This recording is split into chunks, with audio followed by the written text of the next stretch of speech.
Welcome back. So far, we've covered how to measure blood pressure properly and what the numbers mean. Today, a more basic question. Why does blood pressure go up in the first place? Same format as always. I ask you questions along the way, you answer out loud, then we check. Here's the story. A 34-year-old engineer comes in with readings around 152/96, confirmed at home. And he asks a simple question. Doctor, why is my pressure high? Most of us don't have a good answer ready. By the end of this episode, you will. And you'll also notice something about his age that changes what you do next. The plan for today. First, the basic physics. What actually decides your blood pressure? Then, the hormone system at the center of it all. Renin, angiotensin, aldosterone. Then, salt and the kidney, the stress nerves, and what aging does to the aorta. And at the end, something very useful. Every blood pressure drug we'll cover in this series placed onto this one system. Let's start simple. Blood pressure depends on just two things: how much blood the heart pumps out, the cardiac output, and how tight the small arteries are, the resistance. Pump more and pressure goes up. Tighten the vessels and pressure goes up. That's really it. Every single cause of high blood pressure, salt, stress, kidney disease, a tumor, a stiff aorta, works by increasing one of these two, sometimes both. First question, a quick one. What are the two things that decide blood pressure? 3 seconds. Cardiac output and vascular resistance, the pump and the vessels. You'll use these two again and again in this series. Now, let's meet the system that can raise both at the same time. Renin, angiotensin, aldosterone. Let's go step by step. It starts in the kidney. The kidney constantly checks its own blood supply, and when it senses trouble, low blood flow, low salt, or a signal from the stress nerves, it releases a hormone called renin. Renin works like a pair of scissors. It cuts a protein made by the liver called angiotensinogen into angiotensin 1, which by itself does nothing. Then, an enzyme in the lungs, ACE, the angiotensin converting enzyme, converts angiotensin 1 into the active hormone, angiotensin 2. And angiotensin 2 raises pressure in two ways at once. It directly narrows the small arteries, so resistance goes up. And it tells the adrenal gland to release aldosterone, which makes the kidney hold on to salt and water, so the volume goes up and the output goes up. This system evolved to save us from bleeding and dehydration. The problem is, when it stays switched on year after year, it becomes a major cause of high blood pressure. Now, salt. Here's something worth thinking about. When you eat a very salty meal, why doesn't your pressure just go up and stay up? Because the kidney protects you. When pressure rises, the kidney simply removes more salt and water in the urine. This is called pressure natriuresis, and the pressure comes back down. In a healthy young kidney, this works very well. But with age, kidney disease, too much aldosterone, or years of a high-salt diet, this protection weakens. The kidney now needs a higher pressure to remove the same amount of salt, so the body settles at a higher pressure and treats it as the new normal. In most people, that's what chronic hypertension really is, the kidney holding the pressure at a higher set point. Second question. I start your patient on an ACE inhibitor. Which step did I just block, and what happens to his renin level? Does it go up or down? 7 seconds.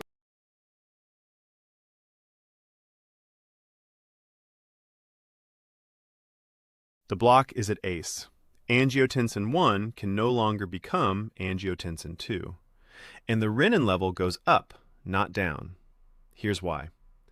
Angiotensin 2 normally signals back to the kidney. Enough, stop making renin. Take away angiotensin 2 and the stop signal disappears. So the kidney makes more renin, not less. Remember this idea. The body pushes back when you block one step. It will come up again and again when we discuss the drugs. The next driver is the sympathetic nervous system, the stress response. It raises blood pressure at 3 places at the same time. At the heart, beta receptors make it beat faster and stronger, so output goes up. At the vessels, alpha receptors make them tighten, so resistance goes up. And at the kidney, beta receptors trigger renin release, which switches on the whole hormone system we just discussed. That's why anxiety raises pressure, why pain raises pressure, and why, in some people, blood pressure is highest at night. Third question. A patient with obstructive sleep apnea has blood pressure that's worst at night. His monitor shows no dip at all, in fact, a rise during sleep. Which driver is responsible, and how? 7 seconds.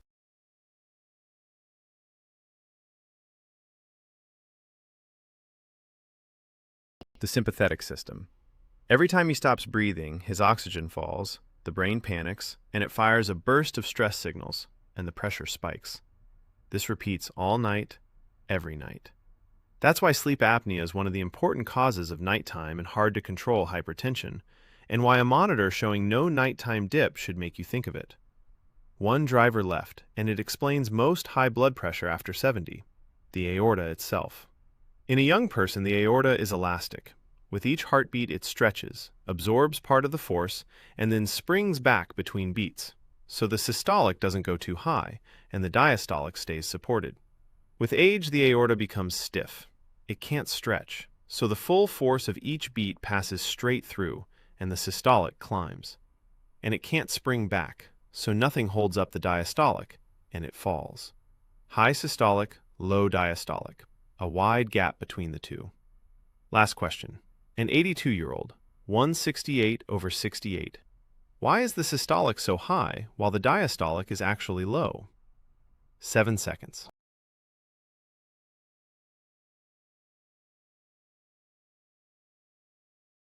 A stiff aorta. It can't absorb the beat, and it can't spring back. So you get isolated systolic hypertension, the typical pattern of older age. And that wide gap between systolic and diastolic, the pulse pressure, is itself a marker of risk. Now the useful part, a map you'll use for the rest of the series. Put the whole system on one screen and notice that every step is a drug target. The renin release, beta blockers reduce it. ACE, the ACE inhibitors. The angiotensin receptor, the ARBs. Aldosterone, spironolactone. The salt and water, diuretics. The vessels, calcium channel blockers. Our drugs are not random. Each one blocks a specific step of this system. And from the next module, we'll take them one class at a time. And our 34-year-old engineer? Now you can give him a real answer.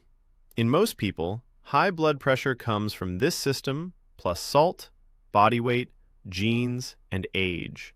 What we call primary or essential hypertension. But notice his age. Starting at 34 is early, and when hypertension starts young, you should look for a specific cause behind it. Kidney disease, excess aldosterone, a narrowed kidney artery. Hold on to him, because the next episode is exactly about this. 3 things to remember. First, blood pressure depends on 2 things: how much the heart pumps and how tight the vessels are. Every cause and every drug works through them. Second, the kidney decides the long-term pressure. It makes renin when it senses trouble and removes salt when pressure rises. And chronic hypertension means that set point has moved up. Third, the hormone system is the drug map.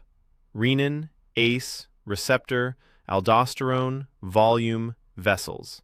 6 steps, 6 drug classes. Next time, primary versus secondary hypertension. Who deserves a workup? What to ask in the history, and what to test. I'm Amit Koshal. I'll see you there.